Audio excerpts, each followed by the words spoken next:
Ole, cái channel lâu thi ra, mình lâu ngày hụt saka, lâu comment à, lâu like à, lâu subscribe tu tên giả vãi, chung ở lòng thu cái số ya, chỉ bày cái bộ cái chỗ, tuần trong cái video à chuan Isua Christa hi aringa piang te tan dan te bang tu ani ti hian enge ako a dan zo mangai to lo ti na lam nge ni nga sabat sarte la tul zelem enge omzia tul to lo ti na nge ti ve la ka soi kan tu manga kan lak kan chang lak chho lar ber mai hi rom bung som chang li hi han share tai la ma saber tan chuan Krista chu aringa piang te tan felna an hu theina tura dan ti bang tu ani si a ti kan hu a eta hian dan ti bang tu ani si chuan mi in Isua Krista an rin khan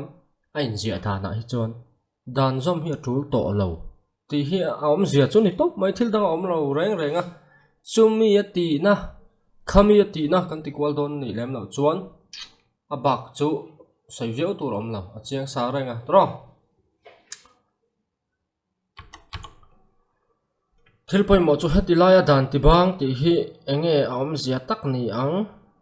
ti kha hria ta tu la me that ka tin le lin fu lo ni le lin dik lo ni chu ti kha ti an han ti a an ti chan chu eng dang wang ni lo dan ti ban lo khan duwa dan ti ban lo du khan a dan bang om an ti le tho box ya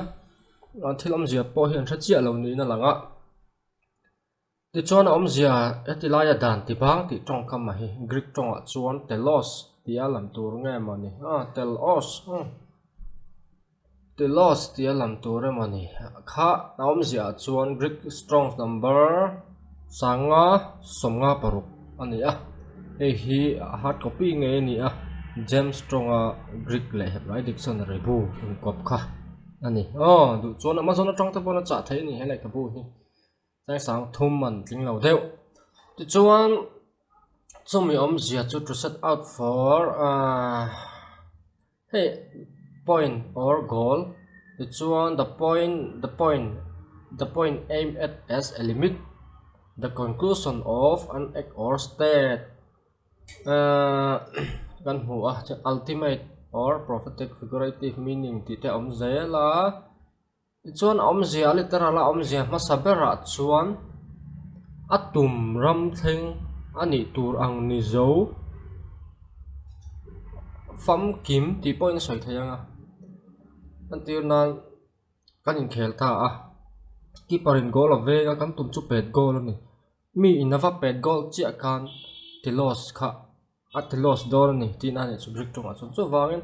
atum kha athenga ani turang kha ni zova bible le lin thren khata chuan culmination climax ti na kha khami khatiang khanan let linga chu thuina tum ni na langa ani turang zong zong ni zo to a atum rama athenga ni chu ti ani si chuan mi in Isua Krista an rin khan dan ni na aphut le dan ni phung tu zong zong kha dan na tho zong zong kha Isu a thlen fam kim to awangin an ma ni a po fam kima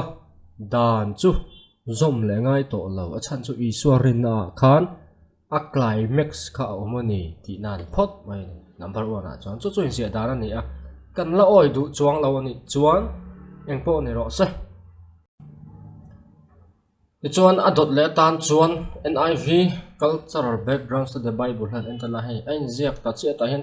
Christ is the culmination of the law so that there may be righteousness for everyone who believes. Isua Krista chu dan zong zong hen fam kim na dan ni phung tur zong zong ni fam kim na dan fam kim na an ni awangin ama ring tu tena an rin Isua Krista an varin awanga fel na an hu thaina turin Isua Krista chu dan zong zong fam kim na ni ti kha NIV cultural backgrounds to the Bible line kan hu le ta a ti chuan thil om zia ni alang chu chiang da chu Isua khan dan climax on a chan chu Isua khan a fam kima a chan chu mathaya bunga cha som pasari a in ziak boka chu po chu kan la chuak anga ti chuan thil om zia chu Isua Krista chu dan zong zong thlen fam kim na ani a chu wang chuan mi in Isu an varin khan fel na an hu thei ani dan na phut ang zong zong ka ti ngai to lova Isu varin khan dan dan zong zong kha iswarin a khana fam kimani ti kha tir ko pola zia dan kha lo ni reng maya ti chuan chang li kha han li fa maro changa na chang ru na in zom thlawe ka ti chuan changa atanga chang som comment zui na hen ten kan huwa. Many commentators believe that in verse 4 to 10 Paul is contrasting true approaches to the law. The first in verse 5 is to approach the law as means of achieving the righteousness before God. Tirko Paul kha mi tam takrin dana chon tirko Paul khan danina athil tum le athlen pui tum pani kalin tirko Paul hen ziaka chumi chu pakhat na chuan changa na hian mi indana wanga pathian ma a felna an hlo chhuat thei na kha tirko Paul hian dan wanga thiam channa om lo ti in khami kha awa khenga anti na ni a e chona pani na chuan approach verse 6 to 10 na hian approaches it as a witness to God's saving acts hantile some ancient Jewish sources apparently allowed both approaches, but Paul contrasts them as incompatible. Chiang ta taro man lai Juda terin dana chuan le an le khaziak te len oral tradition le katiang an source nei hawa alan dana chuan dana wanga thiam channa danina tum chi ni dana wanga pathian ma felna hlo chhona le dana wanga pathian chandam na na tho a hriat pui tu dan ka hriat pui tu anga an ngai na kha khami pahnih kha tir ko Paul khan an ni lo ti in chu an ngai dana chu thil man tlak lo le in nerem lo tak ni thil tangkai lo ni a incompatible ni ati na ni ti kha kan huta chona chiang tura ngai la tir ko Paul khan Juda te dan chung chang soi ti chu tu ma hril kan ngai lo kan thawek tro chu wang chuan dana wanga felna om tele dana wanga chandam na chung changa kan thil ti te chandam ni na hriat pui tu anga ngai na te kha tir ko Paul hian chu tiang ani lo ve chu iswarin na ne na in kal tlatani ti khan aron comment ta sia mai ani chu ti chun mathaya bunga chang som pasaria dan thuama zolai thuama ti boral tura lo kal kani ring su ti boral tura ron kal kani lava ti fam kim tura ron kal zo kani ti kha isona soita khata ti fam kim ti po kha kan huang he play ro ani to make replete ti te om zia chuan to cram the level up kan huwa tro finish om zia hi complete fulfill ti na lam kha ani phot ba man dan po he lama hian da thata zela fulfill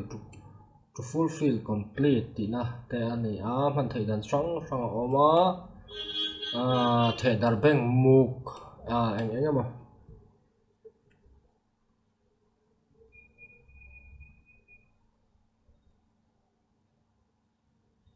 por takano tiang te kha ania complete expire fully bridge perfect supply tam le ma ya om je ni thai kha akko ni bera lang chu dan thalo ka siam thale ema bel cha ema ani na ba ka bel cha a thalo lai pa ya ka tianga reform ema a dan lam pong kam tak chuan amen ang chi khani lawen dan zong kha dan ni na chandam kan ni na tura phut le iso Krista chung chang alo soilo zol lai ka mo si atana lo ji hawa kha ron thlen dik fam kim tir tura ron kal kani ti kha iso soidan ni ina lang ta chu wang chuan dan pai bau top kha ani san pa lawa iso Krista khan khang dan kha fam kim zo kani ti kha mathaya le mark rom kuami ten hena tur ko pola le kathona kham chiang takin ron lang ta chu ti ni chon isu Krista chu ringa piang te ta na felnan hu thaina tura dan ti bang tu ti om zia chu isu Krista an mathai bunga chang som pasaria soi angin ama khana thlen fam kim si awangin isu Krista dan zong zong fam kim na rin na avavon khan keima ni a isua fam kim na kha lo thleng ve ti kha bible min zirtir dan ni hian alang ta a to ma tong kam han hoila ati na ni te kha han ti ve ta ila achian mel le zola ngan achian zol mel po hian kring chi alawa chuan commentary then khat te soi fia dan hian en ta ilangin en sen pon o commentary te hi tamlu tuka en po ni sala christian pa ngai commentary a chuan tu na mi ang hi ni vek do na pathum pali kan enanga kan du to kang Krista ring ve ni sala chuan rombung som chang le a hi believers bible commentary mi zo tong le lin kan na ya wa nai thak khop maya sap tong thiam lo tan po awa nai thak le ti chuan rombung som chang le chut he tiang hian zia ka Krista ring ve ni sala chuan dan ti bang tu ni ti hi an hu ve do na ni dan om chan chu sual ti lang fia tur te abo chetu thiam lo chan ti ra shem tu tur ani dan hian felna pe thei lo dan bo chia shem na chu thi ti hlum ani a thi na khan Krista chuan mi hring te dan bo chiat man shem na chu atuar tlak to ani misualin lalpa isua Krista chu chandam tu alo pom hian dan hian a chungchanga soitur engma anei to lo a ai o tu thina wangin danina phut ang a thi to ani dan chu akal pel to dan manga thiam chan tum na zong zong nen a chiang hle maya tara soi zui ngai na wang te chuan hei ve thung hi layman's New Testament commentary nei po dan share la nga tir ko pol hian dan le rin na hi soi pol ngai lawa thil in mil ho lo pakhata om pakhat a oma adang a om thei lo pakhata oma adang om thei lo an ni soi lang dan chon tang kai na chidang anaya sual kan ni hriat tir tu pathian dan thiang hlim zom tuma zom thei si lo pathian mit mu mi sual kan ni zia min hriat tir tu ni a chu chuan chan dam na konga tang chu chan dam na konga atang kai ve dan ani bung thum chang som ya soyang khan ti chuan chan dam na lama ero atel phalo dan lava pathian fel na isu Krista rin awanga aring apiang te ne na ti la na om chu ani ti ani zo ka bung thum chang som ni pani ka wa chiar phai ola ale bible te khalo ke ulo a thang nge ang a tro chon helai chang bung som chang li a po hian lal isuarin awanga pathian min hua felna a om theinan dan chu da kian angai ani dan hi abang lo ti tum tral kan om fo mai bible in Krista chu dan ti bang tu ani ti ni na hian dan von him tum anom thin rin na le dan hi thil in min lo ani a dan om chuan rin na om thei lova rin na ani chuan dan om thei bok lo hi thil kan ra thiam em dan chu ti nge tur zom nge tur chupek le ruat ani rules and regulation ani India ram dan ta po hi an englo han ngai tu ma ula dan zom tu sang kan nei thina Mizoram chung bi ka ta po han ngai tu ta ula a forest zong te land revenue la zong te le a civil law chi sang te po mani chu wang chuang khatiang in kai shroi na anga khan ta chuang khatiang chuan ti tur asiam tu te kan rin wang emo engemo wang emo rin na kan om wang nimi alon min phu ta wang a zom kan ni the helai tak he hria ta ngai khop moya fundamental duties te kan nei constitution kan an chuan tin chi sang tam moya kan soi seng la wang a khang kha asiam tu te kan varin em wang emo an ma nia kan va in nga tak wang lam ni kan mi alavin ram dana oma ti nge tu ra tu kan ni a kan zom lo chuan shem kan ni don chu tak chu pathian dan po chu kalphung ni a zom lo tu ta shem chok dan kha ani miaw wangin dan zom lo kha poya pathian rin wang ni mi lo hian dan zom lo awanga shem nat phum pel du awanga zom kha tul thin ni chu lai tak chu ni dan le rin na in ko kal ve thei dan chu ma chu afia in ka hria a keima chon dan adin chuan chu dan chu zoma pathian nal ram chu kai tur ni rin na pathian fa parin na om theilo rin na zok ani chuan pathian fa pa rin tur ani a ma ni thil thati a om theile lo kan lal iswa khan dan ti boral tura local kan ni lova ti fam kim tura local kan ni zok ati hi tran chana mangin dana bang lo lal iswa na ron ti het zok lom ti an ching fo maya mathaya bunga mi ti bor hit bati boral ti ani a rom bung so ma mi hi ti bang ti ani a dan ti fam kim tura local ani na hi dan ron bel cha tura ron kal ni lovin dan ina soi thlen dik tir turin mi ring chan dam na na dan le khabu le zol nei te lo soi zong te kha amma krista alo thlen fam kim vek thu soi na ni ei cho tong bul kha na kok sa ani kan soi to kha chu wangin he commentary soi dan ni adik ti he chiang le chu ti boral lava ama la le so a thlen fam kim vek na chu ani kha ka dan ati fam kim dan a complete dan fulfill dan chu lo ni ta la le so dan ati boral lo ama a thlen dik tir a thlen fam kim tir a thi tur thu an soi a thole tur thu an soi kan chan dam nan thil tu zong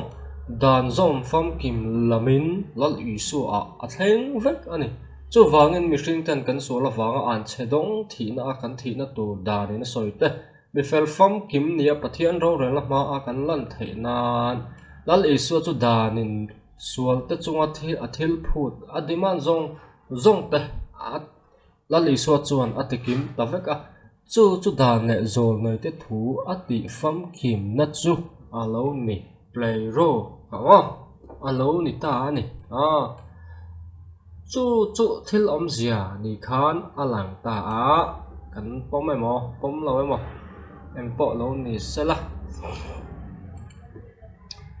chu tianga krista isuan kan chan dam na alo ti fel fam kim vek to awang in danin ti tur nei to lo lal isuan ati zo fai vek to lal isua kan rina amma a kan in na ta ka wangin pathian mit bu le ro rel na mi fel ni na kan mu thei nan danin ti tur nei to lo lal isuan a ol ta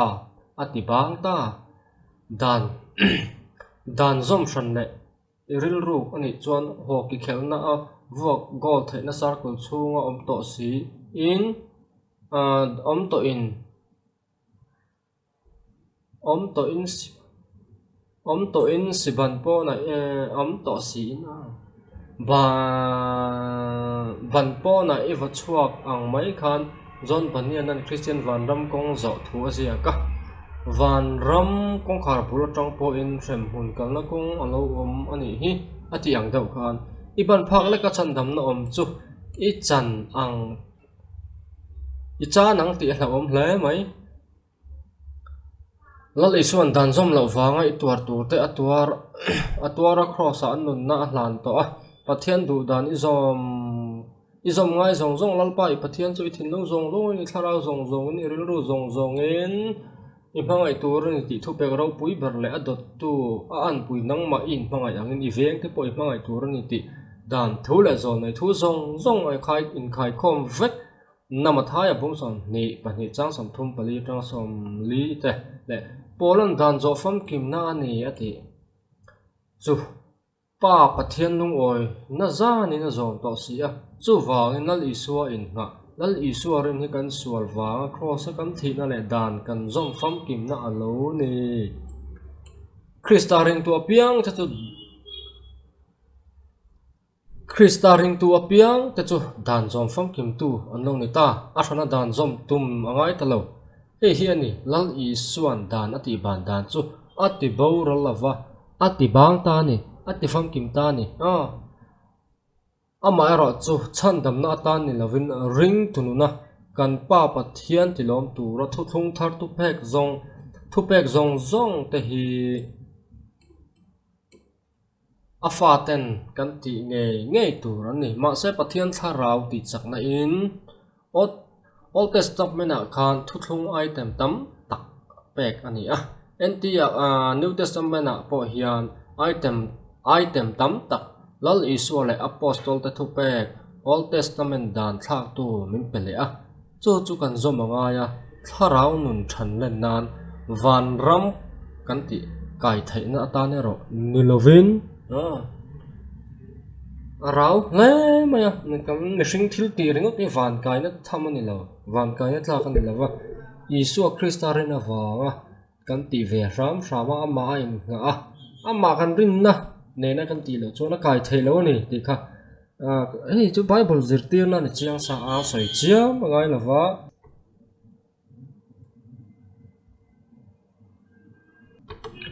atop na na ka soi du chu dan le khongai na te hi ni a dan chu khongai na lama ni lawa kan nun thatna na khongai na tel mi alo ti na no ni mi alawa kan nun na thatna le in ngai tlang taka kan oma thiang lim taka kan khosak na na siam le pe kan ya pathian point chu tu man ni ama ne nan thlen thai na turin ape ti hi chiang renga ama ero chu khongai na chon exemption omani da na tanga ol tir na kha om thi na chu tak chu in an lo na lai chu ni a India ram dan ta hi in riat ang ka han ngai to ta ula until na text spec te lo ni ta ni taxation law te khala om ta a mi state dang te pek ang khan Mizoram min kan pelo min exam ani chu ta ka chu khongai na om zia chu ani ta a dan kha om treu dan tam tak kha om ma sela pathianin anni hi chu heng dan mang ni lo hian heng dan te hi om tho ma sela heng dan hi a san ra ya zu zo ma zuti vekil kel lo hian lal isu Christa ka fapa ka pek hi lo ring mai sela ka fapa ni ti ring sela ma ni chandam tu ni ti ring sela lo pom sela ti chon heng dan zong zong hi ka fapa a then fam kim bo ka wangin khongai na in kat exam mange a san pa zo mangai lo ve ti in thu kha lo thung ta ang sela chu khongai na om zia chu ni do na ni dan ka chona phu ta ti nge nga ya a khongai mo a khongai lo ve mo an ni khan an ring mo an ring lo mo ti tura in tu ka ni meo wangin zom top ka ti tura na maya ama ero chu ta khan rin na te khongai na te kha a san pa khan a luang lut san pa mi alawa mi in khongai na hnuaya chuan min khongai awangin min exam a min all tira exclude area a min da te po han ti ta ila dan lam tong kam zelin huam tel velawa khan kan oma exception kan ni ti na ne khongai na mangin chu wangin isu Christa chu kan exception ani a min exam tu pa po alo ni a ama hi kan dar thalang ke en na tur chu ni a chu dan le khongai na om je chu ni ani lawa e khongai na po hi dan alom ti zo kan soi don ani chuan dan chu zom vek tur ani top mai ni ama ro chu khongai na a chon exemption a oma ani lo chuan khongai na ni lawang chu thil om je chu ani toite in khala han soinga nakina fam kim zo kin le a fam kim zo kin han ti la soi fam kim tak thai ni lo pathian thu te ken soi dan in ang lo commentary pol an soi dan na in ang vek lawa e kan ngai to thiam thai nan a toi thai ang zong in ka han ti ni selangin khongai na chuan in tukluya in phut na ni lovin thil ti tura in phut na lakatranga in all tir na in ngai na thiam na a om chu khongai na om zia chu ani ti kha kan soi vele ram ange tu to kang